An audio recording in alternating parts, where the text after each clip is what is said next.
آدم علیہ السلام کے بعد جو نبی آئے ہیں وہ ادریس علیہ السلام جن کا قرآن میں ذکر ملتا ہے، اور ان کے بعد جو نبی، ویسے تو اور بھی نبی آئے ہیں، شیس علیہ السلام بھی کہا جاتا ہے، لیکن قرآن میں جن کا تذکرہ ہے میں صرف وہ بتاؤں گا۔ اور ان کے بعد جو نبی آئے ہیں شرک مٹانے کے لیے دنیا میں پہلی مرتبہ، وہ نوح علیہ السلام آئے ہیں۔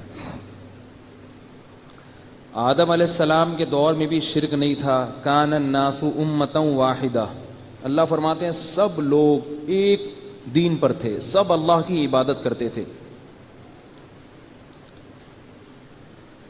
گناہ تھے لیکن توبہ بھی تھی ساتھ میں، گناہ ہو جاتا تھا توبہ کرتے تھے، جو توبہ نہیں کرتا تھا اس کو برا سمجھا جاتا تھا، لیکن لوگ مانتے تھے صحیح کیا ہے اور غلط کیا ہے۔ زمانہ گزرتا گیا، اس وقت عمریں بہت لمبی ہوا کرتی تھیں، قد بہت لمبے ہوتے تھے۔ حدیث میں آتا ہے، صحیح بخاری کی حدیث ہے کہ آدم علیہ السلام کا جو قد تھا وہ 60 ہاتھ تھا، 60 گز، یعنی یہ جو ہاتھ ہے نا، ہاتھ، اس کو آپ 60 سے ضرب دے دیں۔ شکر ہے ہم لوگ اس دور میں نہیں تھے، ورنہ ہمیں وہ لوگ جیب میں رکھ کے چلے جاتے۔ ہم لوگ اگر اس دور میں ہوتے نا تو ہمیں کہیں پاکٹ میں رکھا ہوتا، انہوں نے یہ شاپر میں ڈال کے کہیں رکھ کے آ جاتے، وہ بھول جاتے کہ کہاں رکھ کے آیا ہوں۔ تو اتنے لمبے لمبے قد تھے، لمبی لمبی عمریں تھیں، آہستہ آہستہ عمریں بھی کم ہوئیں اور قد بھی گھسنا شروع ہو گئے۔ اب ہوتے ہوتے ہوتے پھر چائنیز دنیا میں آئے، ٹھیک ہے نا، انہوں نے چھوٹے قد کے ریکارڈ توڑ دیے، ناکیں بھی پتلی اندر دھسنا شروع ہوئیں، چائنیز کی ناکیں بھی اندر ہوتی ہیں۔ خیر، تو نوح علیہ السلام کو اللہ نے دنیا میں کیوں بھیجا؟ نوح علیہ السلام کا بھی اللہ نے بڑے اہتمام سے تذکرہ کیا ہے، کیونکہ وہ بھی اللہ کی طرف سے سلیکٹڈ تھے۔ نوح علیہ السلام جو تھے، ان کے دور میں ہوا کیا ہے کہ ان سے پہلے جو لوگ تھے وہ عبادت کیا کرتے تھے، عبادت گزار تھے، پھر آہستہ آہستہ بزرگوں کی عقیدت ان کے دلوں میں آئی، پھر جو اللہ والے لوگ ہوتے تھے ان کے ہاتھ پاؤں چومنا، یہاں تک تو چلے گا، پھر مزید آگے جا کے ان سے دم دروس، پھر ان سے تعویذ، پھر ہوتے ہوتے ہوتے ہوتے اتنا غلو ہو گیا اپنے پیر و مرشد میں کہ جب وہ بزرگ کا انتقال ہوتا تو ان کی تصویریں بنا کے اپنے گھروں میں یادگار کے طور پہ رکھتے۔ پھر تصویر سے معاملہ اور آگے بڑھا ہے، ان کے پتلے بنا کے رکھنا شروع کر دیے۔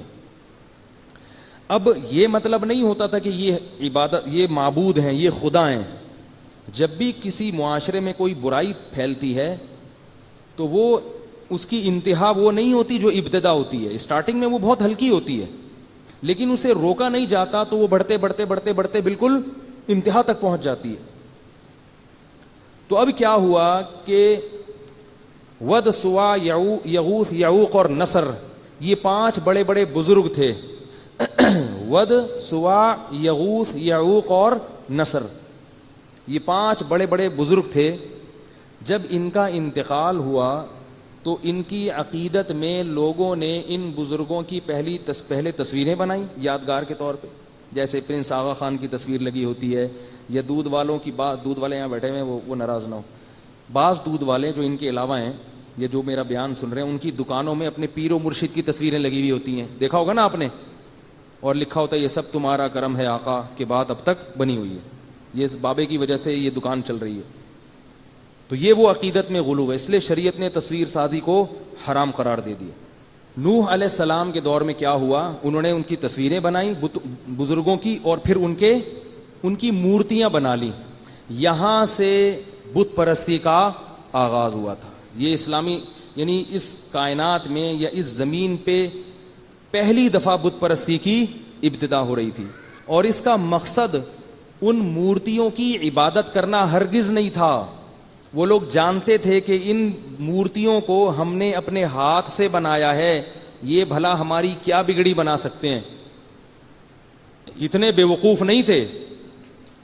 لیکن انہوں نے یہ کام اس لیے کیا، انہوں نے کہا کہ یہ بزرگ اللہ کے نیک اور پرہیزگار بندے تھے، تو ہم جب ان کی مورتیاں بنائیں گے تو ہم ان سے مانگیں گے تاکہ اللہ خوش ہو جائے کہ میرے بندوں کو تم پروٹوکول دے رہے ہو. نہیں آئی بات سمجھ میں؟ یعنی عبادت اللہ کی ہوگی اور ان کے سامنے جھکنا ایسے ہوگا جیسے ہم بیت اللہ کے سامنے جھکتے ہیں.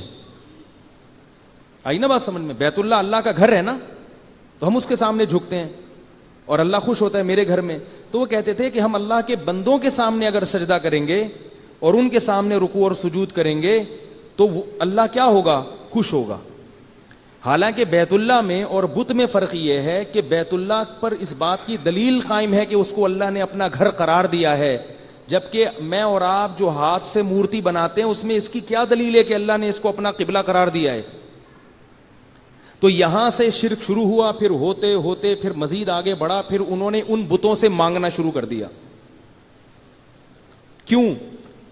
اس لیے نہیں کہ اللہ کے پاس اختیار نہیں ہے, بلکہ اس لیے کہ جیسے اللہ نے اپنے پاس اختیار رکھے ہوئے ہیں تو اللہ نے اپنے ان نیک بندوں کی مورتیوں کو بھی کچھ اختیارات دیے ہوئے ہیں, سارے نہیں کچھ.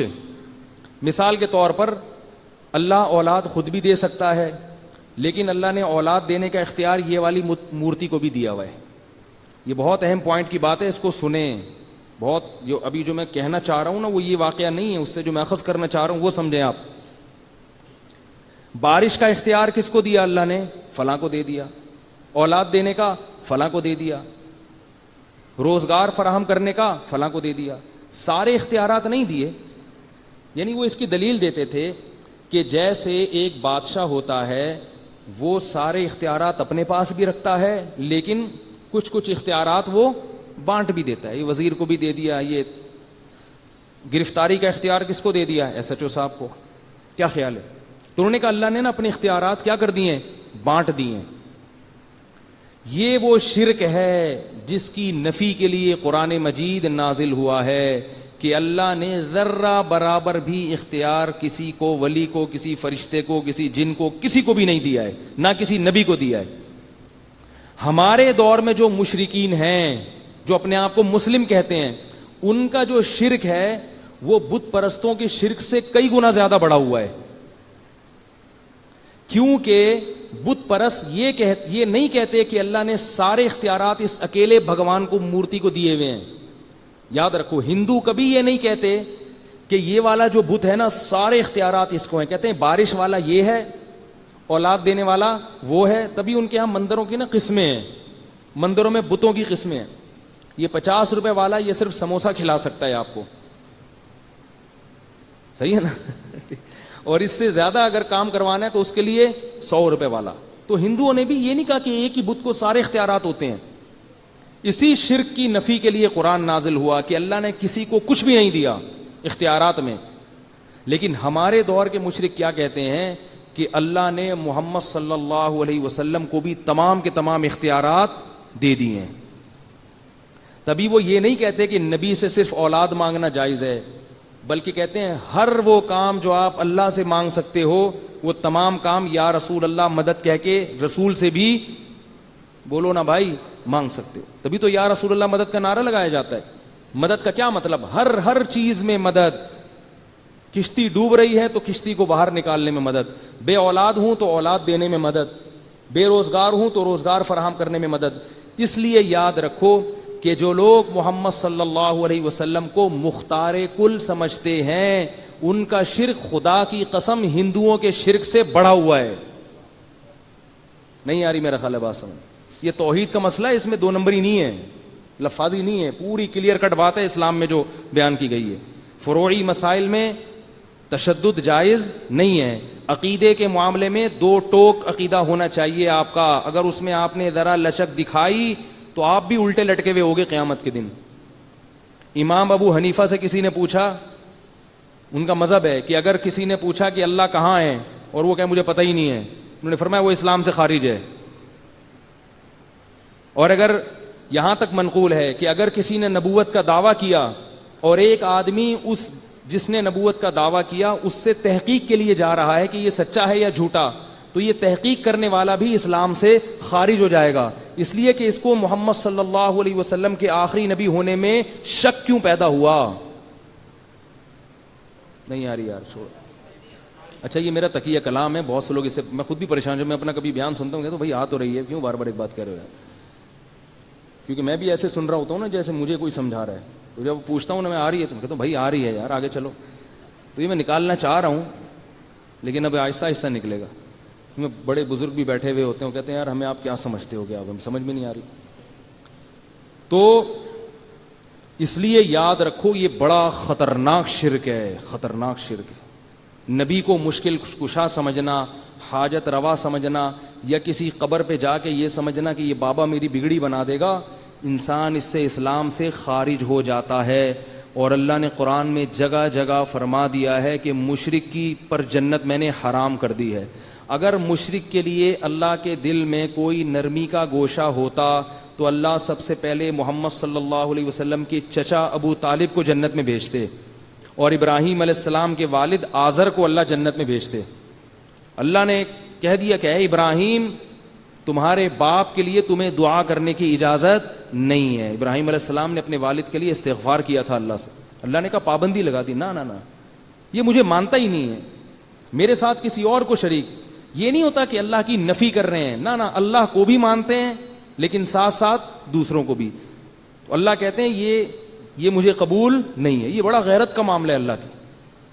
یہ بالکل ایسے ہے جیسے کوئی عورت اپنے شوہر کو کہے کہ میں آپ سے بھی محبت کروں گی جیسے شوہر سے کی جاتی ہے, اور وہ جو کلیم بھائی ہے نا, یہ وسیم بھائی محلے میں, وہ بھی مجھے ایسے ہی لگتے ہیں جیسے میرے شوہر ہوں. تو غیرت مند آدمی کیا کہے گا, طلاق دے کے بولے گا جب اسی سے شادی کر لے بھائی تو جا کے. کیا خیال ہے؟ یہ مسئلہ غیرت کا ہے, اس میں اللہ تعالیٰ نے مغفرت کا آپشن نہیں رکھا. اس میں اللہ تعالیٰ نے یہ بتایا کہ یہ میری غیرت کا معاملہ ہے. اور قرآن میں آتا ہے کہ جب یہ لوگ جہنم کی آگ میں جلیں گے تو اللہ کہیں گے کہ جیسے تم مدد کے لیے دنیا میں دوسروں کو پکارا کرتے تھے تو آج اس آگ سے بچنے کے لیے بھی انہی کو پکارو. آج بھی یہاں یا رسول اللہ مدد کا ہو, یا غوث آدم مدد کا ہو, یا بتوں کے سامنے بت بھی انہی کے ساتھ پھینک دیے جائیں گے اس آگ میں, ان کو بھی ایندھن بنا کے جلایا جائے. توحید کا معاملہ بڑا حساس ہے, یاد رکھو بڑا حساس. ہاں یہ ضرور ہے کہ بہت سے توحید پرست بزرگ ہوتے ہیں ہمارے اکابر میں سے, ان کی تحریروں میں کچھ ایسا کلام ہے جس میں ان کی نیت شرک کی نہیں تھی, لیکن الفاظ میں احتیاط سے کام نہیں لیا گیا, لہذا لوگ ان پہ کفر کے فتوے لگا دیتے ہیں. تو اس طرح سے کسی پہ کفر کا فتویٰ نہ لگاؤ.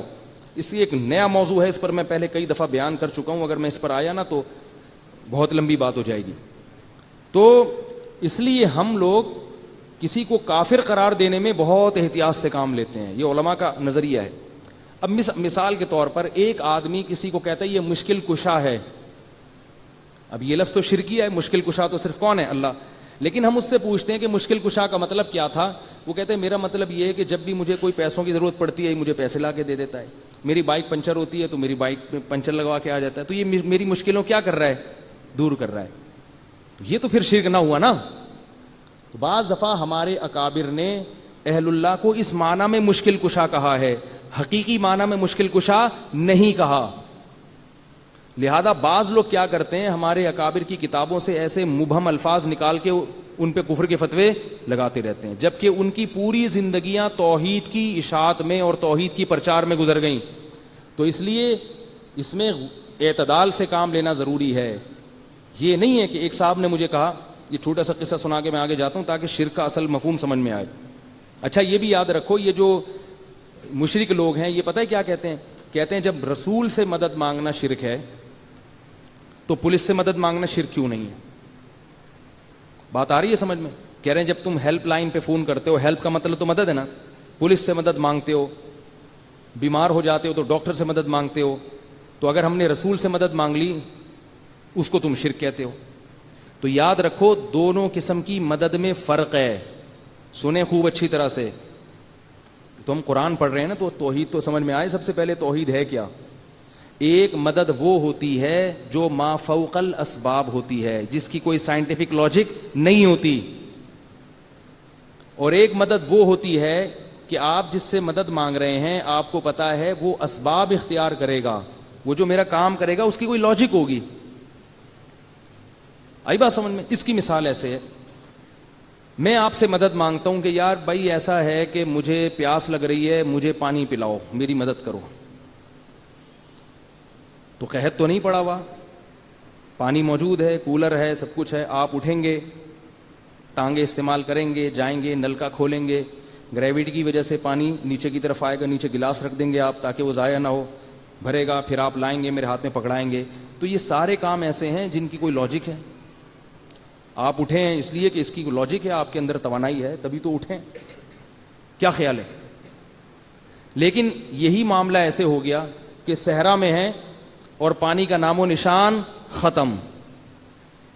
نہیں آ رہی بات سمجھ میں؟ کوئی کولر نہیں ہے, کوئی دور دور تک پانی کا نام و نشان نہیں, کوئی کنواں نہیں ہے, اور اگر آپ نے کنواں کھودنا ریگستان میں شروع کیا تو آپ کو پتا ہے کہ میں مر جاؤں گا پیاس سے, مزید کوئی نام و نشان نہیں ہے. اب آپ آ کے اپنے دوست سے کہتے ہیں کہ یار میں تم سے مدد مانگتا ہوں کہ تم مجھے پانی پلاؤ. اب اس کے دو مطلب ہوں گے. ایک مطلب تو یہ کہ تم نے کہیں چھپا کے رکھا ہوا ہے بیٹا, یا تمہارے پاس موبائل فون ہے, تم فون کر کے منگواؤ. اگر یہ مطلب ہے پھر تو ٹھیک ہے, چھپایا پانی ہے تو پلا دو. اور اگر یہ مطلب نہیں ہے تو پھر اس کا مطلب کیا ہے؟ غیب سے سامان پیدا کرو بس. نہیں آ رہی بات؟ کچھ بھی نہیں ہے, بس چھو منتر کرو پانی آ جائے. یہ کام کس کا ہے بھائی؟ اللہ کا کام ہے. جادوگر جو چھو منتر کرتا ہے نا, وہ نظر کا دھوکہ ہوتا ہے.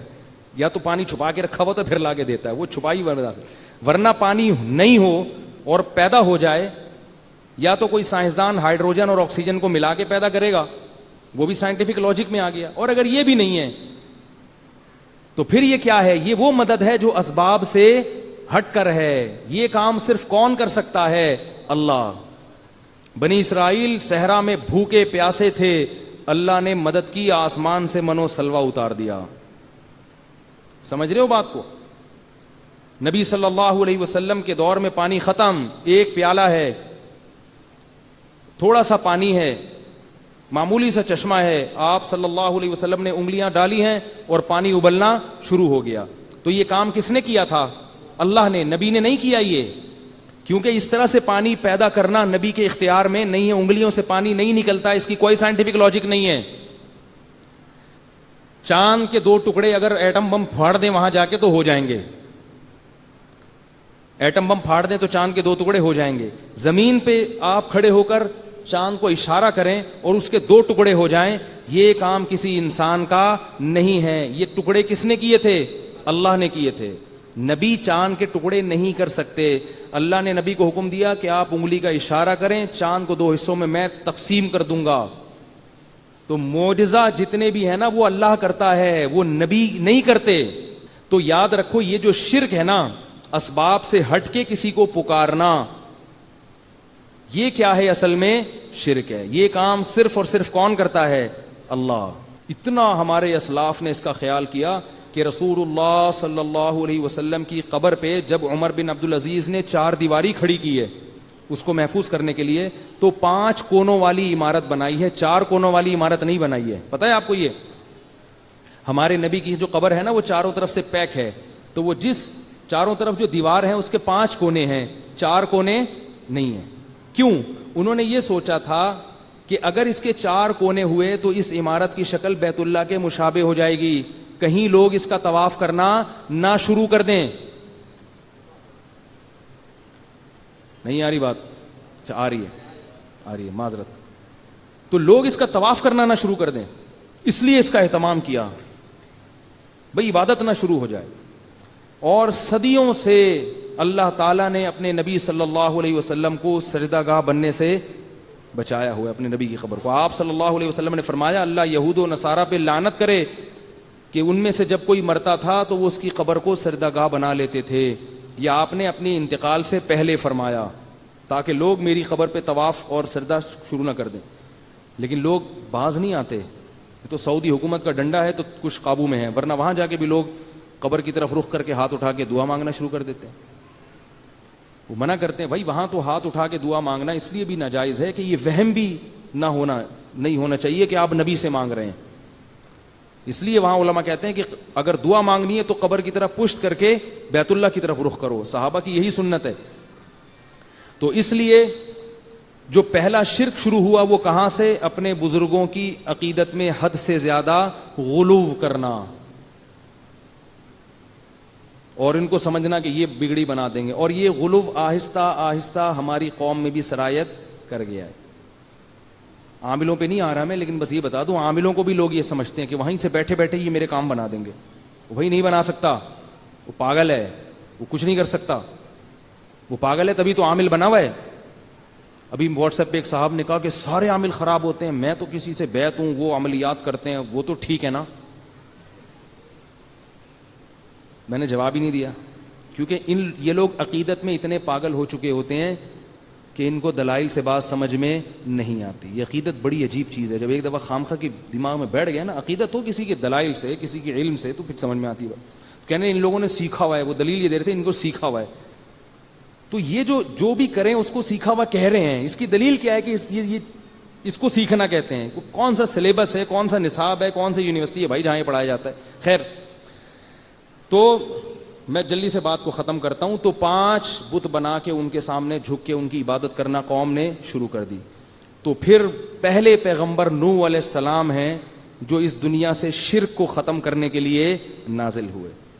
انہوں نے بتایا کہ چھوڑ دو، یہ کچھ نہیں کر سکتے، یہ بھی تمہاری طرح اللہ کے بندے تھے اور قبروں میں جا چکے ہیں، اور یہ تو وہ بزرگ ہیں بھی نہیں، یہ تو ان کے پتلے رکھے ہوئے ہیں اپنے ہاتھوں سے بنائے ہوئے، چھوڑ دو، ان کے سامنے مت جھکو۔ وہ کہتے نہیں، اللہ ناراض ہو جائے گا اگر ہم نے ان کے سامنے نہیں جھکے۔ سمجھاتے رہے سمجھاتے رہے سمجھاتے رہے، اور قرآن کہتا ہے کتنے سال سمجھایا؟ 950 سال، یعنی 9500۔ لیکن قرآن مجید میں ہے کہ ما آمن معہ الا قلیل، بہت تھوڑے لوگ ایمان لائے، بہت تھوڑے لوگ، اور یہ تھوڑے بھی زیادہ تر غریب مسکین لوگ تھے۔ جتنے بھی انبیاء نے دعوت کا کام کیا ہے ان کی دعوت پر لبیک کہنے والے لوگوں میں غریبوں اور مسکینوں کی تعداد ہمیشہ زیادہ رہی ہے، اور پہل بھی غریبوں اور مسکینوں نے کی ہے، یہ تمام پیغمبروں کی دعوت میں۔ اس سے علماء کہتے ہیں کہ جس دعوت میں غریب اور مسکین لوگ نہ ہوں، یعنی آپ نے دین کا کام شروع کیا اور اس میں غریب لوگ نہیں آ رہے، تو کچھ دال میں کالا کالے کا خطرہ ہے۔ کوئی قاعدہ کلیہ نہیں ہے، لیکن کچھ گڑبڑ ہے، سمجھ رہے ہیں بات کو؟ کچھ گڑبڑ ہے اس میں، تو ذرا استحضار کر لینا چاہیے ایسی تحریک کو، ایسی تنظیم کو اپنے حالات میں، کہ ہم کوئی ایسا تو نہیں کہ شریعت سے ہٹ کے چل رہے ہوں، کیونکہ انبیاء کے ساتھ جب بھی ہوا نا یہ دعوت کا کام، تو غربا اور مساکین زیادہ آئے ہیں۔ ایک بات تو یہ ہوئی، دوسری بات ہمیشہ یہ ہوئی ہے کہ مالدار لوگ یہ انبیاء کو کہا کرتے تھے کہ ہم آپ کی بات اس مجمع میں بیٹھ کے نہیں سنیں گے جس مجمع میں غریب اور مسکین لوگ ہوتے ہیں، ان کو اپنے پاس سے بھگائیں، ہماری شخصیت مجروح ہوتی ہے، ہماری پرسنالٹی خراب ہوتی ہے، اس سے لوگ کیا دیکھیں گے کہ میں اس کے ساتھ بیٹھا ہوا ہوں غریب آدمی کے ساتھ۔ تو نوح علیہ السلام نے جب اپنی قوم کو دعوت دی تو جو تھوڑے سے لوگ ایمان بھی لائے وہ بھی قوم کے غربا اور مساکین۔ تو مالدار لوگ کیا کہتے تھے کہ وَمَا نَرَاكَ اتَّبَعَكَ إِلَّا الَّذِينَ هُمْ أَرَاذِلُنَا، اے نوح ہم دیکھتے ہیں کہ آپ کی اتباع ہم میں سے پست اور ذلیل ترین لوگ کر رہے ہیں، معاذ اللہ، بہت ہی قوم کے جو مزدور طبقہ ہے، پست طبقہ ہے، وہ آپ کی بات پہ چل رہا ہے، لہذا ہم نہیں آ سکتے کیونکہ ہمارا بھی مقام کیا ہو جائے گا؟ گر جائے گا، لوگ کہیں گے غریبوں کے ساتھ بیٹھتے ہیں۔ یہ کتنا بڑا مسئلہ ہے یہ۔ نوح علیہ السلام یہ کر سکتے تھے کہ کہہ دیتے غربا کو کہ تم چلے جاؤ یہاں سے۔ نوح علیہ السلام نے جواب میں فرمایا یا قوم من ینصرونی من اللہ ان طردتہم، اگر میں ان کو اپنی مجلس سے نکال دوں گا تو مجھے اللہ کے عذاب سے کون بچائے گا؟ پھر اگر میں ان کو اپنی مجلس سے نکال دوں گا تو بتاؤ مجھے اللہ کے عذاب سے پھر کون بچائے گا؟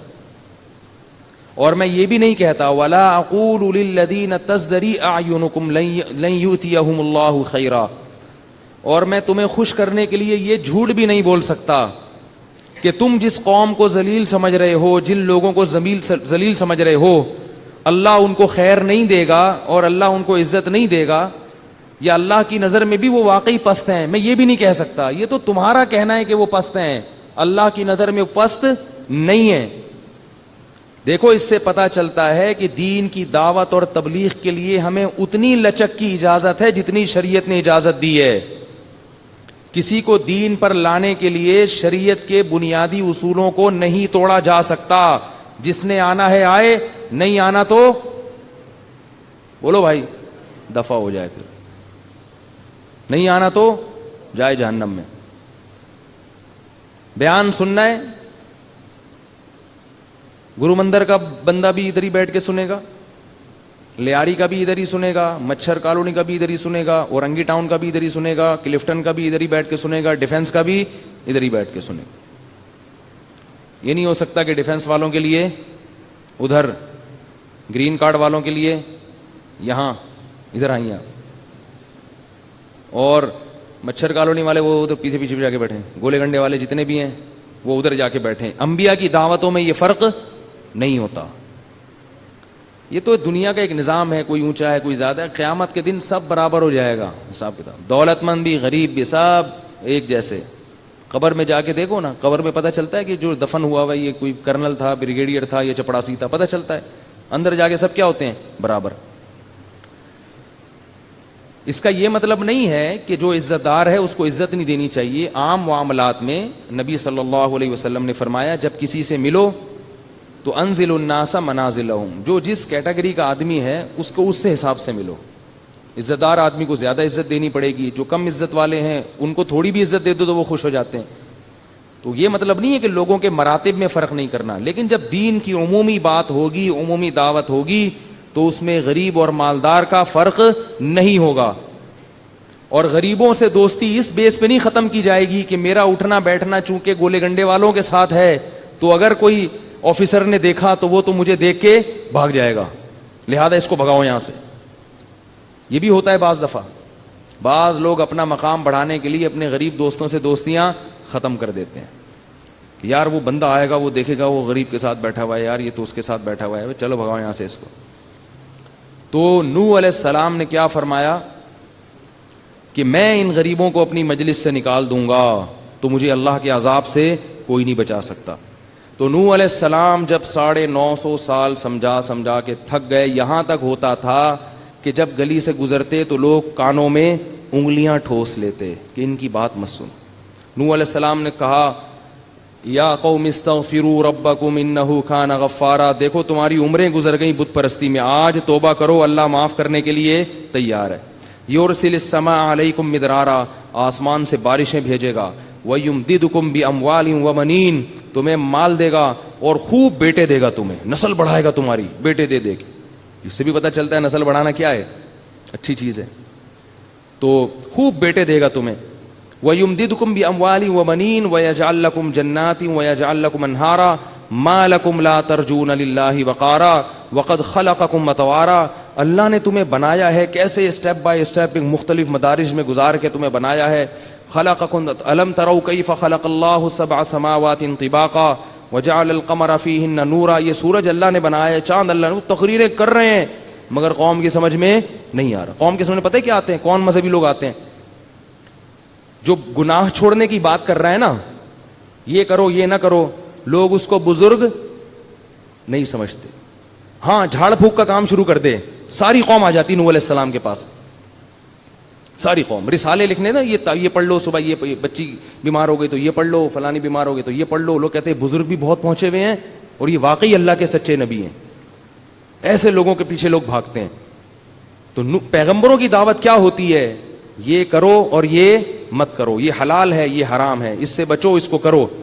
آج ہم نے ہے نا شعیب علیہ السلام کا بھی واقعہ پڑھا، وہ بار بار اپنی قوم سے کہہ رہے ہیں ناپ تول میں کمی مت کرو۔ روحانی والے کرتے ہیں یہ سب چیزیں، وہ تو خود ناپ تول میں کمی کر رہے ہوتے ہیں۔ تو ناپ تول میں کمی مت کرو، بار بار سمجھا رہے ہیں کہ تم قحط زدہ لوگ نہیں ہو، تم پہ قحط تھوڑی پڑا ہوا ہے کہ کھانے کو روٹی نہیں مل رہی، اتنا کھا رہے ہو تو تمہیں حرام کمانے کی کیا ضرورت ہے۔ قوم جواب میں کہتی ہے کہ تیری نماز کیا تجھے یہ حکم دیتی ہے کہ تو ہمارے داخلی معاملات میں دخل اندازی کرے؟ اے شعیب تو نماز پڑھ کر روزہ رکھ کر کے یہ کیا بات ہے؟ تو اس سے بھی پتہ چلتا ہے کہ لوگوں کو ایسے مولانا پسند ہیں کہ جو اپنی نماز روزے میں لگے رہیں اور قوم کے ساتھ چھیڑ چھاڑ بول لو نا بھائی نہیں. وہ یہ نہ کہیں کہ سالی کو چاہیے کہ وہ بہنوئی سے بولو بھائی پردہ کرے. وہ یہ نہ کہے کہ بھابھی کو چاہیے کہ دیور سے پردہ کرے. وہ یہ نہ کہے کہ لڑکیاں زیادہ ہیں لڑکے کم ہیں, ان خواتین کا بیڑا غرق ہو رہا ہے, مرد 2-3 شادیاں کر لے. وہ یہ نہ کہے, کیونکہ لوگوں کو کیا ہوتی ہے اس سے تکلیف. چاہے وہ لڑکیاں گھروں میں بیٹھے بیٹھے بوڑھی ہو جائیں مر جائیں, چاہے جو بیوہ ہو گئی وہ ہمیشہ کے لیے بیوہ رہ کے قبر میں اتر جائے, وہ زنا کی طرف چلی جائے, جس کو طلاق ہو گئی وہ زنا پہ آ جائے. میں جانتا ہوں ایسی عورتوں کو, شادی نہیں ہوئی زنا کے راستے پہ لگ گئی ہیں, وہ ہو گئی. تو اب میٹھی میٹھی باتیں کر کے لوگوں کو خوش کرتے رہو. مولوی صاحب آپ دوسری شادی پہ بات نہ کیا کریں, خواتین کو تکلیف ہوتی ہے, مردوں کو تکلیف ہوتی ہے, تو دفعہ ہو جاؤ بھائی, نہیں سنو باتیں ہماری بیٹھ کے. یہ جو عورت کو تکلیف ہو رہی ہے, جس کے رشتے نہیں آ رہے, بوڑھی ہو رہی ہے گھر میں بیٹھے بیٹھے, رشتے کم ہو گئے, شارٹ ہو گئے, رشتے مل ہی نہیں رہے ہیں, چراغ لے کے داماد تلاش کیے جا رہے ہیں. جس گھر میں بیٹی پیدا ہو رہی ہے وہ خوش ہونے کے بجائے رو رہا ہے, یار یہ کیا ہو گیا میرے گھر میں. تو آپ کے مطلب کی باتیں اگر آپ کو کریں گے تو پھر تو ہم طاہر القادری بن جائیں گے, پھر تو ہمارا بھی کنٹینر ہوگا, پھر تو ہم بھی ایک سیاسی رہنما ہوں گے, پبلک اکٹھی کر لیں گے. لیکن میرے بھائی اگر حق بات سننے کے لیے آتے ہو تو پھر یہ کڑوی کسیلی سننے کو ملیں گی. یہ اللہ کی باتیں, میری باتیں تھوڑی ہیں. یہ شہرت دیکھ کے کبھی متاثر نہیں ہونا چاہیے. شہرت تو فرعون کو بہت زیادہ مل گئی تھی, ٹھیک ہے نا, اور نوح علیہ السلام کو کیا شہرت ملی ہے, 950 سال دعوت دیتے دیتے کتنے آدمی آئے ہیں, 40-50, لیکن کامیاب کون ہوا, نوح علیہ السلام. وہ اپنی دعوت سے پیچھے نہیں ہٹے, لچک پیدا نہیں ہوئی, تھکے نہیں, اور ایک دفعہ بددعا نہیں کی ہے 950 سال میں. بڑا حوصلہ ہے بھائی. بددعا اس وقت کی ہے کہ جب اللہ نے وحی نازل کر دی, یا نوح لن یؤمن من قومک الا من قد آمن, اب ہم آپ کو اطلاع دے دیں کہ اب مزید کوئی آدمی آپ کی قوم میں مسلمان نہیں ہوگا. جب 950 سال کے بعد اللہ نے وحی نازل کی تو پھر نوح علیہ السلام کو خیال ہوا کہ بھئی جب مسلمان نہیں ہوگا تو اس کا مطلب کیا ہے کہ ان کی اولادیں بھی کافر اور جہنم میں جائیں گی. تو ان کی اولادوں کو آگ سے بچانے کے لیے ضروری ہے کہ ان کی اولادیں پیدا ہونے سے پہلے ان کو ختم کر دیا جائے. انہوں نے تو جانا ہی ہے جہنم میں. اس لیے نوح علیہ السلام نے فرمایا وَلَا يَلِدُوا إِلَّا فَاجِرًا كَفَّارًا, اے اللہ اگر یہ مسلمان نہیں ہوں گے نا تو اب تو ان کی اولاد بھی کیا پیدا ہوگی, کافر. تو اس اگلی نسل کو بچانے کے لیے تو کیا کر, اس قوم کو تباہ کر دے. اتنا بڑا حوصلہ. اور ہم تھوڑا سا تبلیغ میں نکلتے ہیں, 2-4 دفعہ ایک کو سمجھایا وہ نہیں آیا, ابے چھوڑو یار, ہم تو ایسے ہی کرتے ہیں نا, ارے ہوتا کچھ بھی نہیں ہے. وَذَكِّرْ فَإِنَّ الذِّكْرَىٰ تَنفَعُ الْمُؤْمِنِينَ, اللہ کہتے ہیں بات پہنچاتے رہو, کرتے رہو, کچھ نہ کچھ فائدہ انشاءاللہ ہوگا. حوصلہ نہ ہارو. تو نوح علیہ السلام نے جب تھک گئے تو پھر بددعا کی ہے ان کے لیے, اور کیا کہ لا تجعل علی الارض من الکافرین دیارا, اے اللہ بن کافروں کا ایک گھر بھی زمین پہ باقی نہیں چھوڑنا. تو اللہ تعالیٰ نے پھر کیا فرمایا, وَأُوحِيَ إِلَىٰ نوح. اچھا, نوح علیہ السلام کی بیوی بھی کافر, اپنے گھر میں ایمان نہیں آ رہا. یہ جو لوگ تانا دیتے ہیں نا لوگوں کو, ابے پہلے اپنے گھر میں تو اسلام لاؤ, باقی باتیں بعد میں کرنا, یہ تانا غلط ہے. ہو سکتا ہے جو دین کی دعوت دے رہا ہو وہ اپنے گھر میں بھی کوشش کر رہا ہو, لیکن یہ کوشش کامیاب نہ ہو رہی ہو. تانے دینے بہت آسان ہے. کل کسی نے میسج بھیجا کہ سیاسی لوگوں میں کسی نے, ایک سیاسی لوگوں کو کہا, اس نے پورے واقعات میسج لکھ کے بھیجا نا, کہ ایک آدمی نے سابق صدر کو کہا کہ تم چور تھے, اس نے کہا وہ جو مجھ سے پہلے آیا تھا وہ تو مجھ سے بھی بڑا چور تھا, ٹھیک ہے نا. ایک نے کہا آپ نے تو یہ کرپشن کیا, اس نے کہا وہ فلاں نے بھی تو کرپشن کی ہے. ایک نے کہا آپ نے جناب یہ کیا, اس نے بھی تو یہ کیا ہے. تو اس نے یعنی کہا کہ ہمارے ہاں جب بھی کسی پہ الزام لگتا ہے تو وہ بجائے اپنے الزام کو یا اپنی اصلاح کرنے کے دوسرے پہ اس سے بھی بڑا الزام لگا دیتا. تو جب آپ کسی کو دعوت دیں گے تو بجائے اس کے کہ وہ آپ کی بات سنے, دین پہ آنے کی کوشش کرے, وہ آپ کے عیوب تلاش کرنا شروع کر دیتا ہے.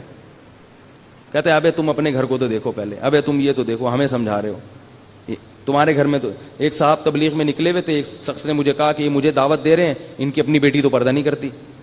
تو میں نے کہا بھائی ہو سکتا ہے اس کو بھی دعوت دیتے ہو, نہیں مانتی ہو, تو بدگمانی کرنے کی کیا ضرورت ہے بھائی. تو نوح علیہ السلام کی بیوی بھی کافر اور ان کا بیٹا بھی کافر, تو گھر میں تو نہیں آیا نا دین. اب یہ تھوڑی کہہ سکتے ہیں کہ بیوی کی تربیت کی کوشش نہیں کی ہوگی انہوں نے, یا اولاد کی تربیت کی کوشش نہیں کی ہوگی. جو پیغمبر کے بارے میں یہ سوچے کہ انہوں نے اپنی بیوی اور بچوں کی تربیت کی کوشش نہیں ہوگی, وہ تو اسلام سے خارج ہے, کیونکہ پیغمبروں میں یہ عیب نہیں ہوتا کہ وہ اپنے گھر کو چھوڑ دیں اور پوری دنیا کی فکر کریں. گھر کی بھی فکر کر رہے تھے, دنیا کی بھی فکر کر رہے تھے. اور یہ جو کہتے ہیں نا لوگ کہ پہلے اپنا گھر صحیح کر لو اس کے بعد باہر آنا, یہ بھی غلط ہے. اس کے چکر میں تو گھر اگر صحیح نہ ہوا تو باہر بھی نہیں ہوگا کام. تو بھائی سارے کام کرتے رہو بیٹھ کے. یہ جو ہوتا ہے نا پہلے یہ ہو جائے پھر یہ ہو جائے, پہلے والے کچھ نہیں, سارے کام ساتھ شروع کرنے ہیں. اس میں جس کی قسمت میں ہدایت ہوگی مل جائے گی, نہیں ہوگی تو نہیں ملے گی. تو نوح علیہ الصلوۃ والسلام کی بیوی بھی مسلمان نہیں اور بیٹا بھی نہیں. تو اللہ تعالیٰ فرماتے ہیں ہم نے پھر جب نوح علیہ السلام نے بد دعا کی ہے تو ہم نے نوح علیہ الصلوۃ والسلام کو وحی کی کہ وَاصْنَعِ الْفُلْكَ بِأَعْيُنِنَا وَوَحْيِنَا, اے نوح اب ہم آپ کو سکھائیں گے کشتی بنانا. آپ کشتی بنانا شروع کر دیں. بہت بڑی کشتی تیار کرنا شروع کر دی اور سارے ایمان والے ان کے ساتھ مل گئے. قرآن کی آیت سے پتہ چلتا ہے کہ اللہ نے سکھایا ان کو یہ علم کہ ایسے بنانا ہے. اتنی بڑی کشتی جس میں سب بیٹھ جائیں جو ایمان والے, اور جتنے دنیا میں جانور موجود ہیں خشکی کے ان سب کے ایک ایک جوڑا اللہ نے فرمایا کہ اس میں رکھ لو. یہ جتنے آج جانور دنیا میں ہمیں ملتے ہیں نا خشکی کے, یہ سارے نوح علیہ السلام کی کشتی میں سوار ہوئے ہوئے ہیں سوائے فارمی مرغی کے. اس کا پتہ نہیں نسب کہاں سے شروع ہو رہا ہے واللہ عالم. دیسی مرغیاں جتنی ہیں نا ان کے ابا وہ جو مرغا تھا وہ ایک نوح علیہ السلام کی کشتی میں موجود تھا, اور مرغی بھی نوح علیہ السلام کی کشتی میں موجود تھی. گائے بھی, بیل بھی, بھینس بھی, شیر بھی, پتہ نہیں کیا کیا ہوگا جو بھی جنگل کے جانور تھے. تو نسل بچانے کے لیے اللہ نے کہا سب کو شامل کر لو. اور پھر قرآن کہتا ہے کلما مر علیہ ملأ من قومہ سخروا منہ, جب بھی لوگ گزرتے تو مذاق اڑاتے کہ نہ کوئی سمندر ہے نہ کہیں دریا ہے, اور تیار کیا ہو رہا ہے کشتی. تو نوح علیہ السلام اور ایمان والے کہتے ان تسخروا منا فإنا نسخر منکم کما تسخرون, آج تم ہمارا مذاق اڑا رہے ہو, ان قریب ہم کل تمہارا مذاق اڑائیں گے کہ تم نے ایک پیغمبر کی قدر نہیں کی اور ان کی باتوں کو تم نے جھٹلایا, ان کی دعوت پر تم نے لبیک نہیں کہا کہ تم بدبخت ہو. اللہ فرماتے ہیں حتیٰ اذا جاء امرنا, جب ہمارا حکم آ گیا, فارت التنور, زمین میں جتنے سوراخ تھے نا ان سے پانی ابلنا شروع ہو گیا.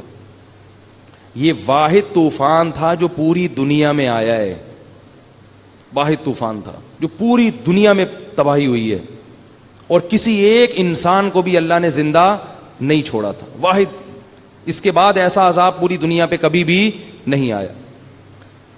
فرمایا حتیٰ اذا جاء امرنا فارت النور قل نحمل فیہا من کل زوجین اثنین, کہ جوڑے رکھ لیں اس میں. اور فرمایا کہ پھر آسمان سے ہم نے پانی کے جو دروازے تھے وہ کیا کر دیے, کھول دیے. اتنا بے تحاشا پانی آسمان سے برسا اور زمین سے ابلنا شروع ہوا کہ آہستہ آہستہ وہ کشتی پانی کے اندر بلند ہونا شروع ہو گئی. اور یہ بدبخت کافر ابھی بھی یہ سمجھ رہے تھے کہ یہ نارمل بارش ہے اور یہ تھوڑی دیر میں تھم جائے گی. اللہ فرماتے ہیں جب وہ کشتی پانی میں تیرنے لگی ہے تو نوح علیہ السلام نے اپنے بیٹے کو پکارا. وقال نوح ابنہ وکان فی معزل, ایک کنارے پہ کھڑا ہوا تھا, یا بنی ارکب معنا, اے میرے پیارے بچے, بنیا کہتے ہیں پیارے, اب آ جا میری کشتی میں سوار ہو جا. ساری نشانیاں بھی دیکھتا ہے نا انسان, جب عقل اندھی ہوتی ہے تو شہوت کے پیچھے بھاگتا ہے, وہ خواہش کے پیچھے بھاگتا ہے, کچھ نظر نہیں آتا اس. اے میرے بیٹے اب بھی موقع ہے, آ جا میرے ساتھ کشتی میں. تو اس نے کہا سآوی الی جبل, اے ابا میں اس پہاڑ کی چوٹی پہ چڑھ جاؤں گا, یعصمنی من الماء, یہ مجھے پانی سے بچا لے گا. حضرت نوح پہ کیا گزر رہی ہوگی اس وقت, کیا حالت ہوگی نوح علیہ السلام. انسان کو اپنی اولاد سے کتنی محبت ہوتی ہے. وہ یہ بھی دیکھ رہے ہیں کہ یہ ڈوبنے والا ہے, اور یہ بھی دیکھ رہے ہیں کہ جہنم کی آگ میں داخل ہونے والا ہے. کیا جذبات ہوں گے نوح علیہ السلام کے اس وقت. فرمایا کہ لا عاصم اليوم من امر اللہ الا من رحم, اے میرے بیٹے آج اللہ کے عذاب سے کوئی نہیں بچا سکتا سوائے اس پر وہ جس پر اللہ رحم کرے. لیکن بیٹے کی سمجھ میں نہیں آیا. قرآن کہہ رہا ہے وحال بینہم الموج, ایک بہت بڑی لہر آئی ہے, فکان من المغرقین, اور ان کے بیٹے کو اس نے غرق کر دیا. اللہ فرماتے ہیں پھر آسمان جب جو ہے نا وہ کشتی پانی کے اندر تیرنے لگی ہے اور سارے انسانوں کو اللہ نے ہلاک کر دیا. تو اللہ فرماتے ہیں وقیل یا ارض ابلعی ماءک، اے زمین اپنے پانی کو نگل جا. یہ نگلنے کا لفظ استعمال کیا، جذب کرنے کا نہیں، کیونکہ اتنا پانی اکٹھا ہو چکا تھا کہ اگر وہ نارمل کنڈیشن میں جذب ہونا شروع ہوتا تو مہینے لگ جاتے، اس میں سال لگ جاتے. تو اللہ فرماتے ہم نے کہا نگلنا شروع کر، جیسے سک کرنا کہتے ہیں نا، اس کو کھینچ لے زمین اس پانی کو. وَيَا سَمَاءُ أَقْلِعِي، یہ بھی قرآن کی بلاغت ہے، اے آسمان اس پانی کو اکھاڑ دے. کیونکہ اتنا پانی برس رہا تھا کہ ایسا لگتا تھا یہ پانی آسمان سے چپکا ہوا ہے، گویا اس کو ہٹانا پڑے گا، اکھاڑنا پڑے گا. یہ بلاغت ہے قرآن کی. وَيَا سَمَاءُ أَقْلِعِي، اے آسمان اس پانی سے اپنا تعلق ختم کر دے، تھم جا، رک جا. اور اے زمین اس پانی کو نگل لے. اللہ فرماتے ہیں وَغِيضَ الْمَاءُ وَقُضِيَ الْأَمْرُ، اللہ فرماتے ہم نے فیصلہ مکمل کر دیا، جس قوم کو تباہ کرنی تھی اس کو کر دیا. وَقُضِيَ الْأَمْرُ وَاسْتَوَتْ عَلَى الْجُودِ، اور وہ جب پانی آہستہ آہستہ کم ہوا ہے تو کشتی ایک جودی پہاڑ پہ جا کے ٹھہر گئی. اس وقت نوح علیہ السلام نے اللہ سے دعا مانگی، اے اللہ میرا بیٹا میرے اہل و عیال میں تھا، تو نے وعدہ کیا تھا کہ میرے اہل و عیال کو تباہ نہیں کرے گا. اللہ تعالیٰ نے نوح علیہ السلام کو تنبیہ کی اور فرمایا کہ یا نوح انہ لیس من اہلک، وہ تیرے اہل و عیال میں داخل نہیں ہے. انہ عمل غیر صالح، اس کا عمل ٹھیک نہیں تھا. فلا تسألنی ما لیس لک بہ علم، اے نوح مجھ سے ایسا سوال مت کر جس کا تجھے علم نہیں ہے. حضرت نوح علیہ السلام نے فوراً اللہ سے توبہ استغفار کی. اور اللہ تعالیٰ فرماتے ہیں قیل یا نوح اہبط بسلام منا وبرکات. اب پوری دنیا سے کفر کا کیا ہو گیا تھا؟ خاتمہ. بڑا اللہ کا ایک نام ہے حلیم. حلیم کہتے ہیں انتہائی برداشت کرنے والا. کتنا برداشت کیا اللہ نے؟ 950 سال کم ہوتے ہیں، 1000 سال تک برداشت کیا، پھر بھی اللہ کھلاتے رہے کھلاتے رہے کھلاتے رہے کھلاتے رہے. کتنا برداشت کیا. پھر اللہ نے اس قوم کو کیا کر دیا؟ تباہ. ہمیں بھی اللہ کھلاتا رہتا ہے کھلاتا رہتا ہے. نہ ہم نماز پڑھتے ہیں، نہ ہم رمضان کا خیال رکھتے ہیں، نہ ہم شریعت کی اطاعت کرتے ہیں، نہ ہماری عورتیں پردہ کرتی ہیں. اللہ کیا کرتے ہیں؟ برداشت، کہ موت تک مہلت دو مہلت دو. یہ ہے حلم، اس کو کہتے ہیں برداشت، بردباری. تو اللہ فرماتے ہیں قیل یا نوح، پھر ہم نے کہا اے نوح اہبط بسلام، اب زمین پہ اتر جاؤ سلامتی کے ساتھ، وبرکات، اور برکتوں کے ساتھ. کیونکہ اب زمین پر نہ کفر ہے نہ اللہ کی نافرمانی ہے. اور جب زمین پر نہ کفر ہو نہ اللہ کی نافرمانی ہو تو قرآن سے بھی ثابت ہے، حدیث سے بھی ثابت ہے کہ زمین اپنی برکتیں کھول دیتی ہے. فرمایا آپ پر بھی اور آپ کے ساتھ جو لوگ ہیں ان پر اللہ کی طرف سے کیا نازل ہوں گی؟ برکتیں. اور پھر اللہ نے جو نسل چلائی ہے وہ صرف نوح علیہ السلام کی چلائی ہے. نوح علیہ السلام کے 3 بیٹے کشتی میں سوار تھے جن کا تاریخی کتابوں میں نام آتا ہے حام، سام اور یافث. یہ جو آج ہم جتنے لوگ یہاں بیٹھے ہوئے ہیں نا، یہ اسی کشتی میں سوار لوگوں کی کیا ہیں؟ نسل ہیں. ہم وہ خوش قسمت ہیں کہ جن کے باپ دادا نوح علیہ السلام پر وہ 40 لوگوں میں ہیں، لاکھوں میں سے وہ 40 لوگوں کی اولاد میں ہیں ہم، جن کے تبھی اللہ نے ہمیں پتہ ہے سورہ بنی اسرائیل میں کیا خطاب کیا؟ ذریۃ من حملنا مع نوح، اے ان لوگوں کی اولادوں جن کو میں نے نوح کے ساتھ کشتی میں سوار کیا تھا. اللہ نے ہم سے ایسے خطاب کیا ہے ان لوگوں کی اولادوں، یعنی ان لوگوں کا مطلب نوح علیہ السلام کے جو 3 بیٹے تھے، اے ان کی اولادوں جن کو میں نے کشتی میں سوار کیا تھا نوح کے ساتھ. انہ کان عبدا شکورا، دیکھو نوح اللہ کا شکر گزار بندہ تھا تبھی کشتی میں سوار ہوا. اب تم اس راستے سے ہٹ مت جانا. ہمیں جو زندگی ملی ہے، نسل ملی ہے، یہ نوح علیہ السلام اور ان کے ساتھ جو ان کے بیٹے ایمان لائے تھے ان کے ایمان کی برکت سے ملی ہے ہمیں. اگر وہ بھی کافر ہوتے تو ہم پیدا نہیں ہوتے. تو اللہ فرماتے ہیں جیسے ان کو میں نے بچایا نا، اب تم اس راستے سے ہٹ کے نوح علیہ السلام کی جو مخالف قوم تھی، جو ان کی بات نہیں مان رہی تھی، ان کے راستے پہ نہ چل جانا. تو تمہارے باپ شکر گزار تھے. تو میں نے بتایا تھا نا آدم علیہ السلام سے ہمیں کیا سبق ملتا ہے. تو دوسرے باپ ہمارے کون سے ہیں آدم علیہ السلام کے بعد؟ دونوں باپ ہمارے بڑے اچھے. کیا خیال ہے بھائی؟ جہاں ہم سب جا کے مل جاتے ہیں. باقی جو ابا ہیں وہ میرے ہوں گے، آپ کے نہیں ہوں گے، آپ کے ہوں گے میرے نہیں ہوں گے، ان کے ہوں گے اس کے نہیں ہوں گے. یہ 2 ابا ایسے ہیں جو میرے بھی ہیں اور آپ کے بھی ہیں. آدم علیہ السلام اور کون سے؟ اور نوح علیہ السلام. یہ ہم سب کے ابا ہیں. اور یہ دونوں کی خصوصیات ہمارے اندر آنی چاہیے اور ہمیں اس کا طعنہ ملنا چاہیے کہ اگر ہم کوئی غلط کام کریں تو لوگ ہمیں طعنہ دیں کہ تمہارا باپ ایسا نہیں تھا, تمہیں کشتی میں اس نے اس وجہ سے تھوڑی سوار کیا تھا. کیا خیال ہے بھائی؟ وہ تو کشتی میں اس کو جو نجات ملی تھی وہ تو اس لیے کہ شکر گزار لوگ تھے, تو تم بھی انہی کے راستے پہ چلو. تو خلاصہ پورے قرآن کا یہی ہے بھائی, مرد بھی اللہ کی نافرمانی چھوڑیں اور عورتیں بھی. جس کام کو اللہ نے بول دیا غلط تو بس اس کے پیچھے نہ جاؤ, اور جس کام کو کہہ دیا کہ کرنا ہے تو اس کام کو لازمی کرنا ہے, اور جہاں کوتاہی ہو جائے توبہ کر لے انسان. تو یہ پورے قرآن کا خلاصہ ہے.